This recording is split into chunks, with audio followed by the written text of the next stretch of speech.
tapi kolbu hamba Allah yang percaya kepadanya sanggup menerimanya, mampu menahannya, maka kolbu orang beriman lebih kuat dari langit dan bumi. Atas dasar itulah wali-wali Allah jadikan sebagai sendi-sendi alam. Makanya doa-doa wali dapat menjaga bumi. Bukan wali jaga bumi, wali dijaga Allah. Kita ini yang meyakini, yang menjalani ajaran-ajaran sufiyah Ahlus Sunnah pun dituduh melenceng dari Ahlus Sunnah. Kita dikatakan mempercayai wali-wali jaga alam. Bukan. Wali-wali doanya menjaga alam, zikirnya menjaga alam, ma'rifatnya membuat alam ini bertahan sampai hari ini. Sebelumnya, karena ini Allah ilhamkan kepada Sidi Ahmad dan diamalkan oleh para mursyid-mursyid Ahmadiyah, mari kita kirimkan Al-Fatihah terkhusus, teristimewa untuk beliau dan guru-guru di sini. Al-Fatihah. A'udzubillahi minasyaitonir rajim. Bismillahirrahmanirrahim. Alhamdulillah. Iyyaka na'budu wa iyyaka nasta'in. Shiratal ladzina an'amta 'alaihim.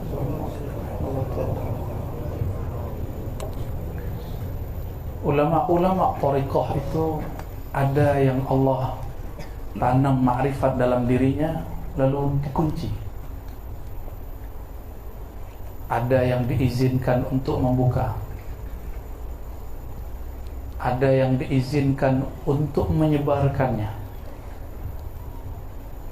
Beberapa mereka dapat ketika rohaniyahnya Allah tarakkikan, Allah angkat,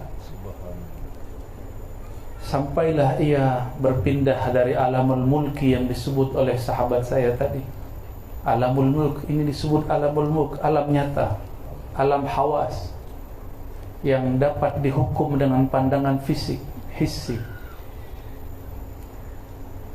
Inilah yang disebut materialism. Orang yang hanya berhenti pada pandangan fisik, pandangan materi, dia akan ingkar kepada pandangan yang di atasnya.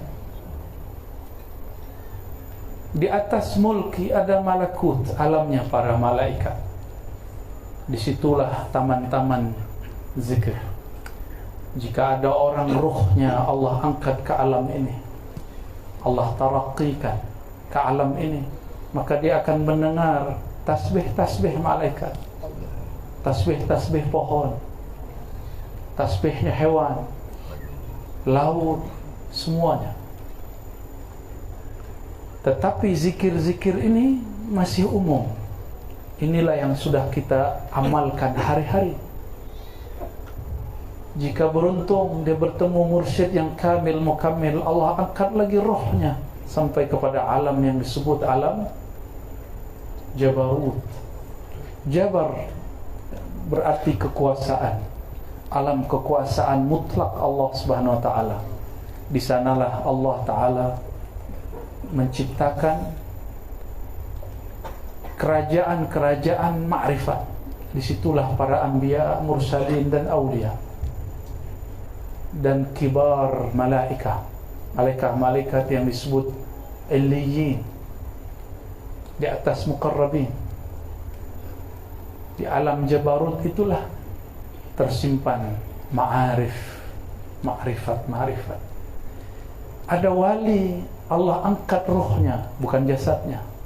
Karena yang diangkat jasad dan ruhnya hanya baginda Nabi Muhammad SAW.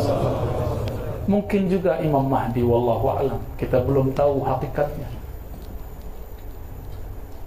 Apabila ruh seorang wali diangkat ke sana, jika dia seorang intelektual, ahli ilmu, maka ketika ilham itu turun, dia mampu menerjemahkan dengan bahasa ilmiah. Tapi Allah tidak akan bagi kepada orang yang suka bercerita tidak pada tempatnya. Karena itu jawahir, itu permata, tidak mungkin disebar, dibagi di tepi jalan, di tepi lebuh raya ya. Kalau di tempat saya disebut jalan raya, sini lebuh. Tapi di Minangkabau kita sebut labuh. Labuh gadang, lebuh besar. Tidak mungkin. Barang-barang mulia pasti dijual, ditaruh, disimpan di tempat yang sangat aman. Itulah qalbu para wali-wali yang mampu menahan syatahat-syatahatnya, yang mampu menahan hal ekstasenya. Mereka-mereka itulah, kalau boleh kita sebut, bank ma'rifat. Bahasa di kitab disebut manba'ur raqa'iq, manba'ul ma'arif. Itu bahasa lama. Bahasa sekarang boleh kita sebut gudang ma'rifat, bank ma'rifat. Itulah wali-wali Allah. Tubuhnya kecil, tapi isi dadanya seluas alam semesta. Walaupun hadisnya tidak sampai derajat sahih, tapi Al-Imam Al-Muhaddis Mula Ali Al-Qari mengatakan, ketika ada satu hadis qudsi, ma wasi'ani ardi wala sama'i, innama wasi'ani qalbu abdil mu'min. Tidaklah sanggup menampung cahaya pandangku, cahaya ma'rifatku, langit dan bumi. Langit bumi terima ma'rifat hancur, hanya terima kun hancur. Tapi kolbu hamba Allah yang percaya kepadanya sanggup menerimanya, mampu menahannya. Maka kolbu orang beriman lebih kuat dari langit dan bumi. Atas dasar itulah wali-wali Allah jadikan sebagai sendi-sendi alam. Makanya doa-doa wali dapat menjaga bumi. Bukan wali jaga bumi, wali dijaga Allah. Kita ini yang meyakini, yang menjalani ajaran-ajaran sufiyah Ahlus Sunnah pun dituduh melenceng dari Ahlus Sunnah. Kita dikatakan mempercayai wali-wali jaga alam. Bukan. Wali-wali doanya menjaga alam, zikirnya menjaga alam, ma'rifatnya membuat alam ini bertahan sampai hari ini. Dan kabar gembiranya, semakin dekat akhir zaman, semakin banyak ma'rifat turun dalam ilham-ilham kolbu para wali. Tapi kenapa ilham-ilham ini dulu dikunci mati dalam kolbu para sahabat? Karena itu zaman transisi, zaman perpindahan dari zaman jahiliyah kepada zaman bercahaya. Maka yang dikuatkan tauhid dan syariat, supaya orang tidak menyembah Nabi Muhammad sebagaimana Nabi Isa pernah disembah. Imam Abul Abbas Al-Mursi, ini juga dinukil oleh Imam Sidi Ahmad Tijani dalam kitab Bulughul Amani bagian-bagian belakang. Beliau berkalam. Apa kata beliau? Wali-wali Allah itu tempat tajalliat manifestasi Allah, mentajallikan. Apa arti tajalli bahasa Melayu? Menyatakan, memantulkan sifat-sifatnya yang sangat mulia. Apabila ini dibuka kepada makhluk-makhluk Allah, mereka akan mengira itu Allah, padahal itu bukan, itu baru walinya. Apa kata Imam Al-Mursi? Maka orang-orang awam, orang-orang yang dibukakan, dikasyafkan siapa hakikat wali, mereka akan jazbah, mereka akan mabuk, sakar, lalu menyembah si wali, padahal wali itu bukan Allah, tapi dia melihat sifat-sifat Allah. Dulu saya pernah bagi cerita ini di depan seorang artis, ya, tapi kemudian videonya dipotong, ya. Ada juga kiai datang ke rumah saya tanya, ya, masalah-masalah teologi. Saya kemudian katakan masalah Sayyidina Isa. Sayyidina Isa disembah oleh sebagian pengikutnya karena mereka melihat pancaran sifat Allah. Mereka bukan menyembah Nabi Isa, mereka sedang menyembah Allah. Tapi kalam ini tak bolehlah kita pakai hari ini ya. Saya hanya ingin share bahwa dulu ada di kitab ya. Dulu ada di dalam kitab. Ada imam yang pernah menyinggung masalah ini. Maka Nabi Muhammad SAW, beliau punya tugas kuat, mengkuatkan tauhid, akhlak dan syariat, supaya apabila ilmu ma'rifat dibuka di akhir zaman, umat Nabi Muhammad SAW tidak menyembah nabinya, tidak menyembah wali-walinya, tidak menyembah dewa-dewa dan malaikat. Dewa itu malaikat sebenarnya. Itu hakikatnya. Kenapa? Syariat ketat. Orang yang tambah kuat, tinggi hakikatnya, dia akan kuat syariatnya. Tidak mungkin. Itu ciri-ciri daripada Muhammadi. Umat Muhammad, Sayyidina Muhammad SAW, setiap bertambah tajalliyat Allah ke dalam dirinya, akan bertambah kuat, sabit syariatnya. Akan bertambah mesra dia dengan ilmu-ilmu akidah. Meskipun al-hussad, orang-orang yang hasad, akan tetap mengatakan dia kafir, dia sesat ya. Dulu Al-Ghaus di zamannya Sidi Abdul Hasan Asy-Syadzili pun dituduh sesat. Sidi Ahmad bin Idris Al-Idrisi pun disebut sesat, karena beliau dikatakan pernah berguru kepada Sayyidina Balia bin Mulkan Abul Abbas Khidir alaihi salam. Orang tak percaya, dikira Khidir sudah mati. Mana ada, orang hidup lebih dari 1000 tahun. Dia fikir tidak mungkin. Iblis sudah mati atau masih hidup? Masih hidup? Masih. Apabila Allah sanggup berkuasa memanjangkan hidupnya iblis, apatah lagi memanjangkan hidup seorang nabi ya, Sayyidina Khidir alaihissalam ya. Orang yang hafal namanya Balia bin Mulkan, insyaallah akan dapat syafaat Nabi Muhammad SAW. Dan ilmu ini bagian daripada ilmu Khidiriyah, karena Sayyidina Khidir mengambil ilmunya, menyempurnakan ma'rifatnya kepada baginda Nabi Muhammad SAW. Oleh karena itu, sebagian ahli hadis yang mengerti ilmu hakikat memasukkan nama Sayyidina Khidir kepada daftar jumlah list ashabun Nabi SAW.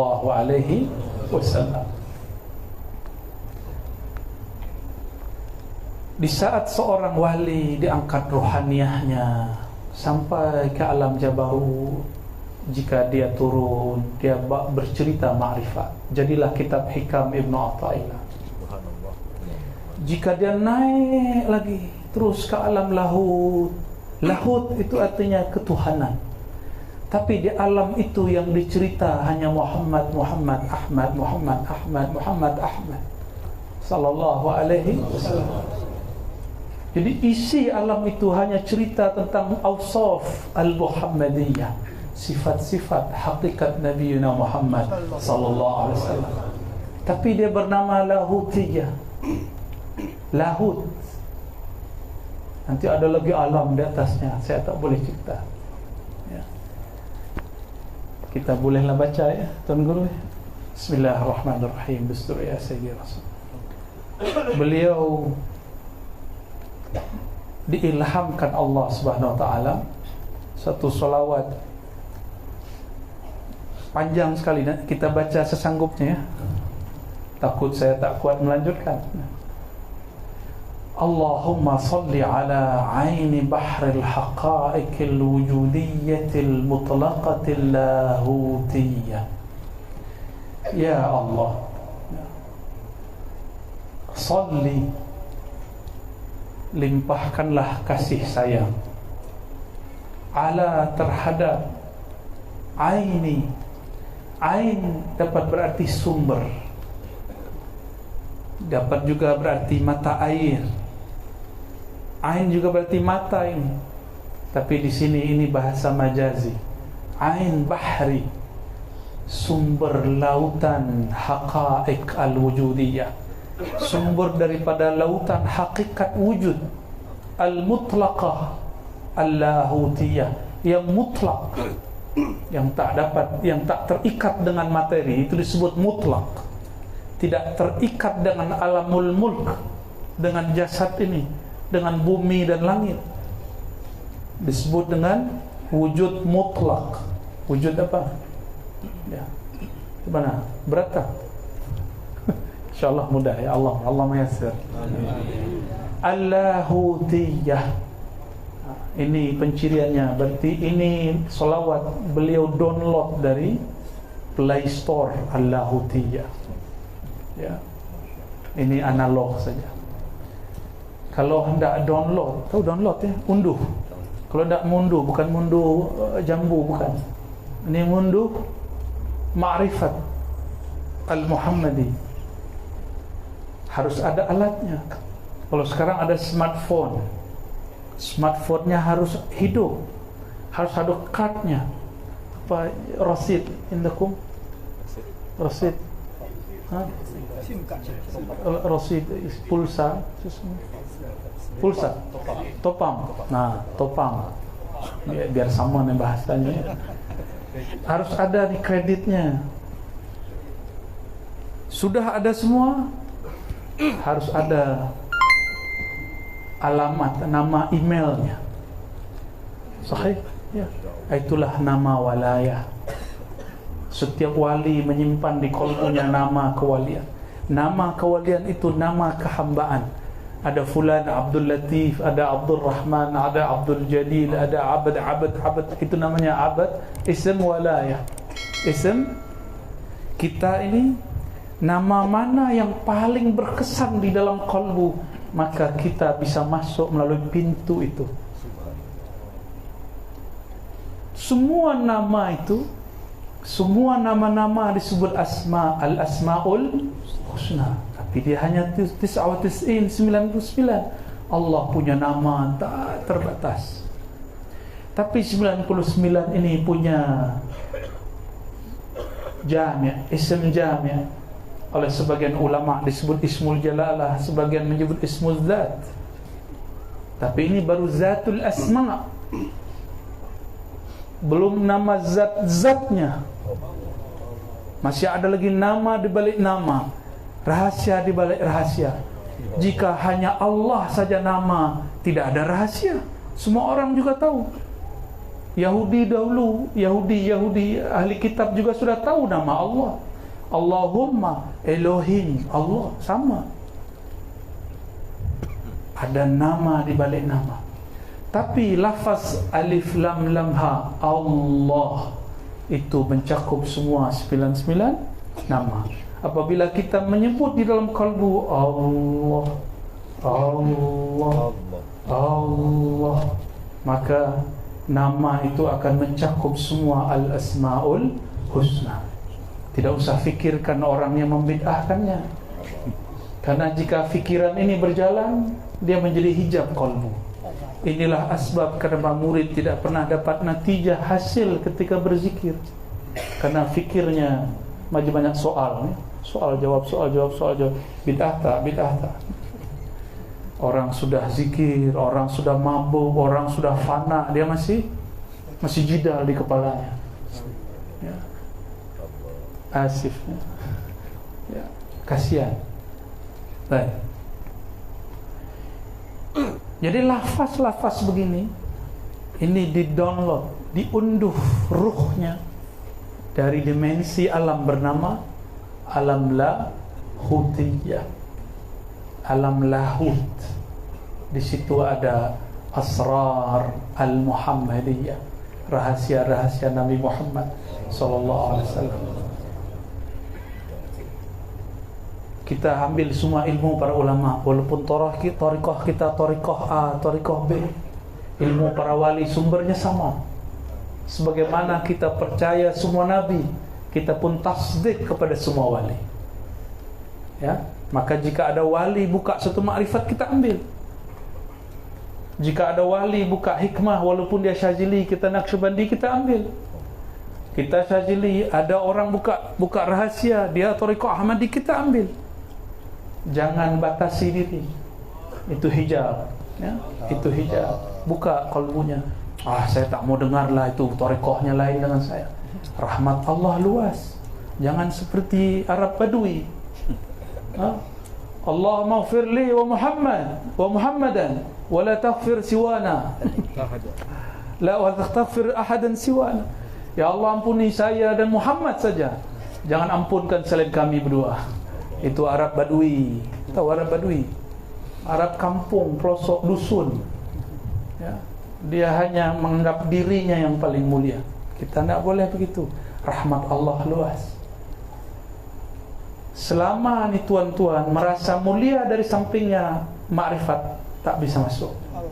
Wallahi, demi Allah, ada sedikit saja merasa lebih daripada orang di hadapan, di kiri, kanan, belakang, Allah haramkan asrar-asrar.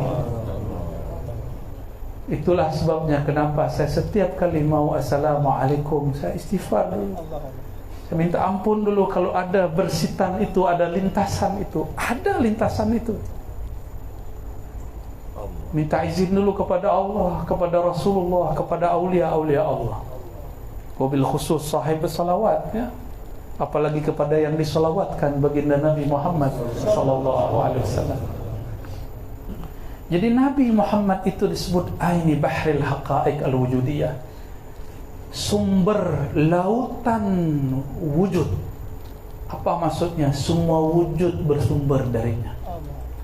Air hujan yang kita nikmati itu adalah uap dari air laut. Laut itu adalah sumbernya air yang ada kita makan, minum hari ini, malam ini. Namun banyak orang setelah minum dia lupa dengan laut. Dia lupa dengan laut.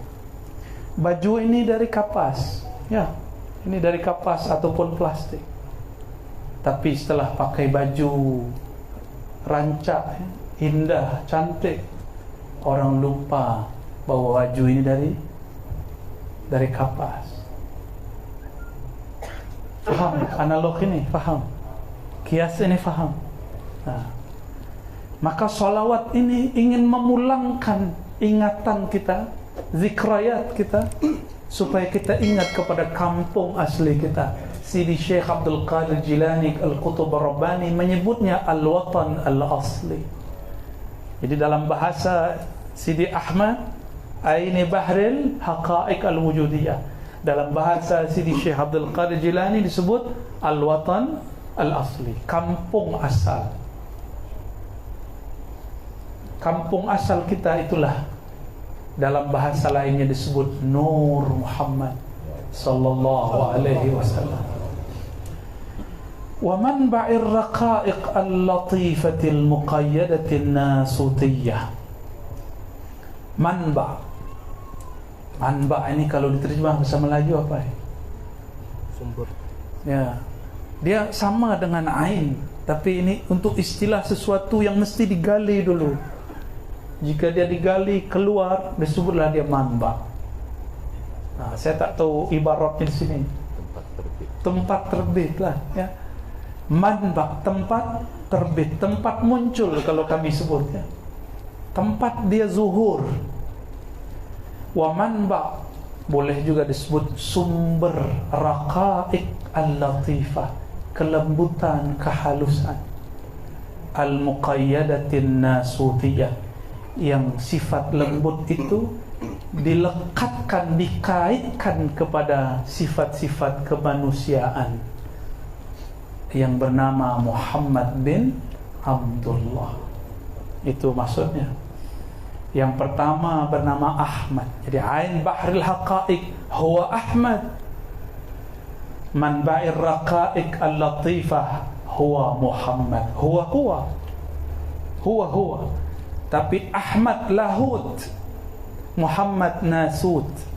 Ahmad itu di alam rahasia, dalam rahasia disebut alam ketuhanan, sedangkan Muhammad di alam kemanusiaan, nasutiyah, nas, manusia. Faham? Faham kita terus? Laju. Sahih, ibarat sahih. suratil jamal wa matla'il jalal. Mal farq bainal jamal wal jalal? Kenapa jamal dulu baru jalal? Kenapa tidak jalal dulu? Inilah rahasia latifah, rahasia raqiqah, rahasia rahmah. Rahmah itu diibaratkan dengan banyak ibarat. Ada Rahman, Rahim, ada Rauf, ada Wadud. Tapi ada lagi, yaitu Jamal. Apabila dipandang, tumbuh rasa cinta, tumbuh rasa cinta, rasa sayang. Yang punya ini terpancar di wajahnya, dalam dirinya. Jamalullah, keindahan Allah Subhanahu wa ta'ala.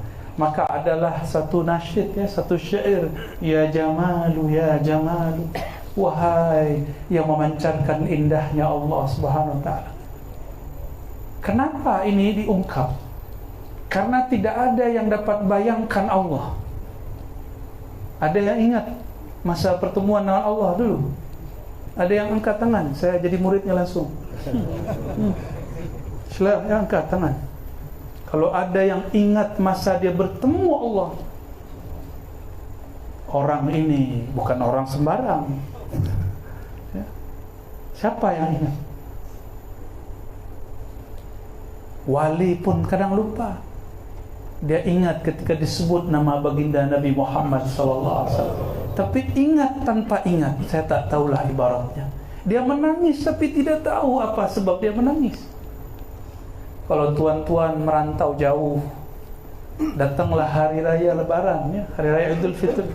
Takbiran Allahu Akbar, Allahu Akbar, nangis tak?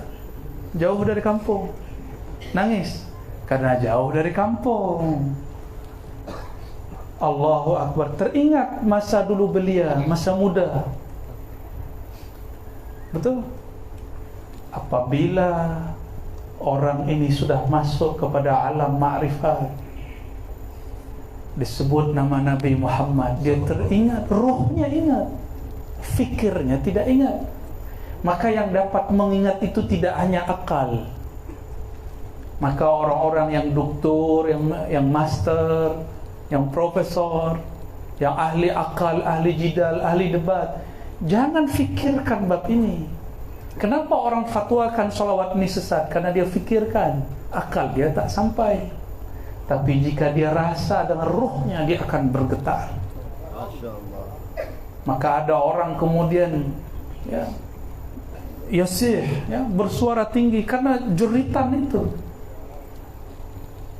Bagi saya itu bukan tidak apa-apa. Cuma yang tidak faham dikira itu kesurupan. Mana ada disebut nama Allah lalu orang kesurupan jin, yang ada jinnya hilang, ya.